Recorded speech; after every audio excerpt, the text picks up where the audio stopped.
Iya, itu trust dan brush berakibat pada crash. Ya tadi saya ikuti tadi dua teman mahasiswa tadi, dua-duanya HMI itu. Dan saya nggak persoalan ini HMI yang mana nih, yang MPO atau yang dipilih macam-macam itu. Yang penting orang mau tahu apa pikiran anak muda itu. Dan itu yang dengan bagus diucapkan tadi oleh Afandi dan Muiz tadi. Yaitu bahwa seluruh kapasitas negara itu berhenti udah. Itu yang kemudian disimpulkan di dalam riset dari LSI itu. Jadi itu paralel sebetulnya. Karena itu saya, Refli Harun, Jayadi segala macam ada di dalam gelombang yang sama. Tuh. Udah tune in kalau fine tune di dalam frekuensi itu. Sekarang perkaranya adalah diucapkan oleh LSI ada penurunan kepercayaan pada kepemimpinan Presiden Jokowi dalam menangani COVID. Yuntoh lah hal lain pasti. Diucapkan minggu lalu itu. Lalu ada surat beredar bahwa HMI akan mengepung istana itu. Oleh karena itu, kekuasaan harus responsif. Kira-kira begitu. Apa responsnya? Respon pertama adalah mengeluarkan statistik bahwa ekonomi bertumbuh 7,07%. Itu untuk menghalangi orang berpikiran buruk bahwa seolah-olah LSI itu nggak paham bahwa masyarakat sebetulnya senang ekonomi naik 7% itu. Seolah-olah HMI itu tidak mengerti bahwa pemerintah itu masih didukung karena ada janji kemakmuran dengan 7% itu. Jadi ini rentetan peristiwa. Dan terakhir, ada undangan dari Mahfud MD, Menko Polhukam, pada 800 atau 1000 universitas untuk webinar hari ini. Saya nggak tahu apa hasilnya tuh. Jadi kita mesti lihat ini semua adalah upaya istana untuk mengkontain isu yang dihasilkan oleh HMI dan isu yang diangkat secara kuantitatif oleh Jayadi dan kawan-kawan di LSI. Ini hal yang terjadi begitu tuh. Jadi sebetulnya kita mau tanya nih, ngapain Pak Mahfud ngumpulin rektor se-Indonesia, 800 rektor pimpinan perguruan tinggi diundang untuk webinar itu. Jadi intinya begitu. Dan saya baca captionnya itu, diundang untuk membahas peran strategis universitas untuk mendukung kondusivitas politik. Bayangin coba itu bahasanya, mendukung kondusivitas. Ini bahasa dari mana nih kondusivitas, nggak ngerti. Tapi itu terlihat itu bahasa birokrasi itu, yaitu berupaya untuk menghalangi relasi antara mahasiswa dan pimpinan perguruan tinggi. Kan gampang sekali kita bicara begitu.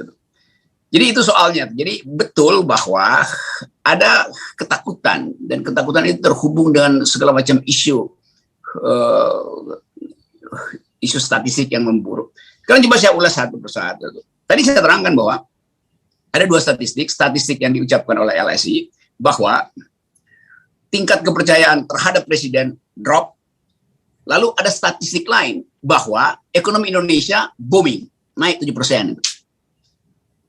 Kan mesti ada yang salah di antara mereka berdua kan. Kalau tingkat kepercayaan turun, kenapa ekonominya naik? Demikian sebaliknya. Kalau ekonominya naik, mestinya kepercayaan naik gitu. Jadi ada yang berbohong, atau LSI atau pemerintah, Biro Pusat Statistik yang berbohong. Tapi kalau kita lihat sebetulnya memang selalu ada time lag dalam statistik. Yang diterangkan tadi oleh LSI, penurunan itu bahkan 1 bulan yang lalu tuh.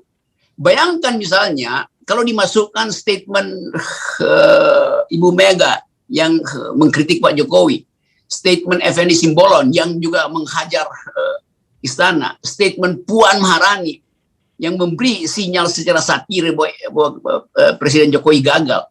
Itu baru diucapkan seminggu yang lalu. Jadi kalau LSI memotret itu, pasti angkanya lebih buruk lagi tuh. Karena langsung publik menganggap bahkan Ibu Mega tidak percaya pada kepemimpinan Pak Jokowi. Jadi saya jadi percaya pada LSI justru tuh, bukan pada 7% tuh. Karena urutan peristiwa begitu. Lalu saya baca misalnya keterangan dari 7% BPS. Kan itu sebetulnya semacam headline untuk window dressing gitu.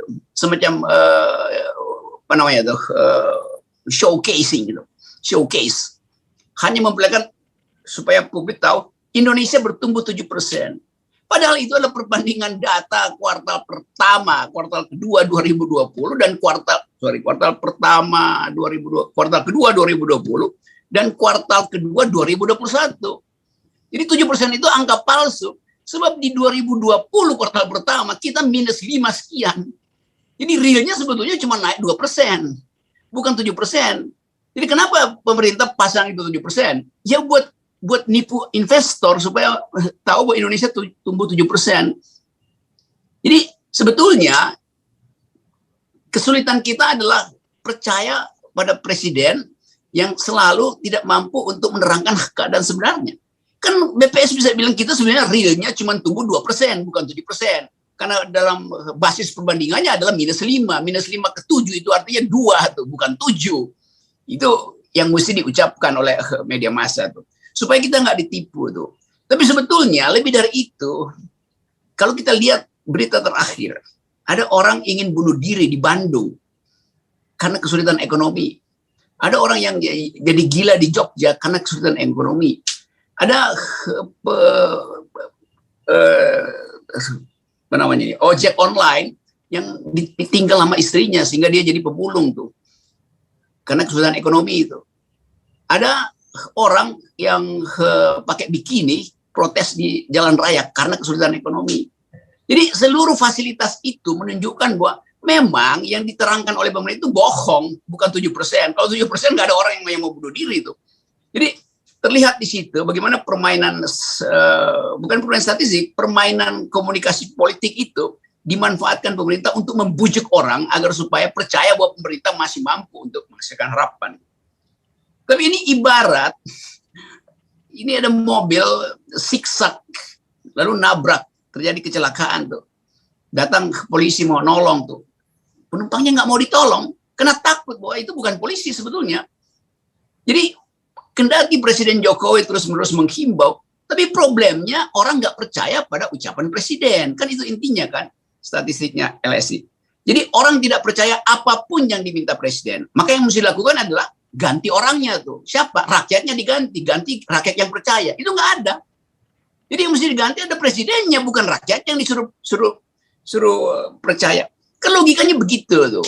Nah ini intinya begitu sebetulnya. Jadi saya coba lihat itu hati-hati bahwa yang kita maksud dengan endgame itu memang real, ada di dalam mata kita.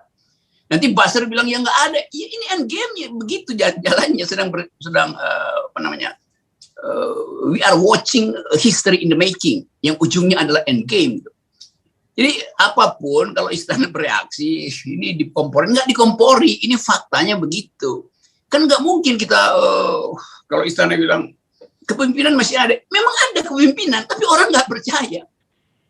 Nanti Basir bilang ya kalau begitu bikin orang percaya, bagaimana caranya? Ya semua orang jadiin Basir penduduk Indonesia supaya percaya gitu. Kan yang percaya cuma Basir kan. Jadi nanti ada pergantian identitas. Semua kita harus jadi buzzer supaya kita waktu disurvei dianggap percaya pada presiden. Itu sama dengan ngecat badan pesawat aja tuh, dicat baru padahal isinya tuh butek. Jadi ini intinya itu.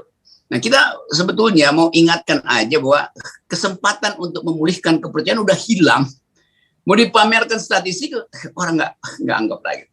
Jadi sekali yang disebut sebagai trust itu hilang, maka seluruh komunikasi kuantitatif hilang. Ini soal kualitatif.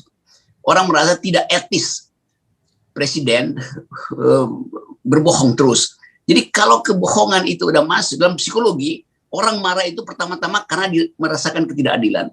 Kalau ditipu masih mending, tapi ini ketidakadilan. Jadi begitu ada ketidakadilan, kemarahan itu dengan sendirinya tiba. Diprovokasi, nggak diprovokasi. Dia justru diprovokasi oleh fakta ketidakadilan.